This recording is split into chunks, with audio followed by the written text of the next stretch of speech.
நீங்களும் ரொம்ப லக்கிங்க. ஏன்னா நீங்க எதை தேடிட்டு இருக்கீங்களோ அது உங்களை தேடிட்டு இருக்குது. நீங்க உங்க ஃபேமிலியோட ஹெல்த்தியா, அதாவது ரிமைனிங் பார்ட் ஆஃப் லைஃப்ல வந்து ஆரோக்கியமா இருக்கிறதுக்கு ஒன் மோர் ஆப்பர்ச்சுனிட்டி. உங்க ஃபேமிலிக்கு ஹெல்த் ஹாப்பினஸ் வேணுமா, ரைட் டைம்ல இருங்க. அதாவது ஹெல்த் இஸ் ரியல் வெல்த்னு சொல்லுவாங்க.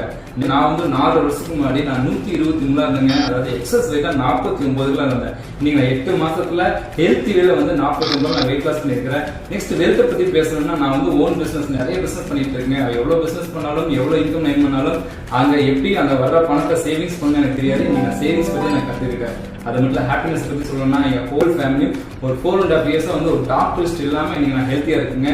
ஸோ இதே ரிசல்ட்ஸ் உங்களுக்கு வேணுமா, ரைட் டைம்ல நான் முன்னாடியே சொன்ன மாதிரி வர்ற புதன் வியாழன் வெள்ளி வந்து ப்ளூ பிரிண்ட் ஃபார் சக்சஸ் எனக்கு சொல்லி கொடுத்தாரு பாத்தீங்களா. அவர் வந்து இப்ப சொல்லிக் கொடுக்க போறாரு. இந்த ஹெல்த் வெல்த் ஹாப்பினஸை வந்துட்டு என்ன அப்படின்னா நீங்கள் லேர்ன் பண்ணுறதுக்கு உண்டான ஆப்பர்ச்சுனிட்டி என்ன அப்படின்னா, யார் வந்துட்டு என்ன பண்ணிட்டு இருக்காங்களோ வாழ்க்கையில் ஜெயிக்கணுங்கிற வெறி இருக்கணும். அதுக்காக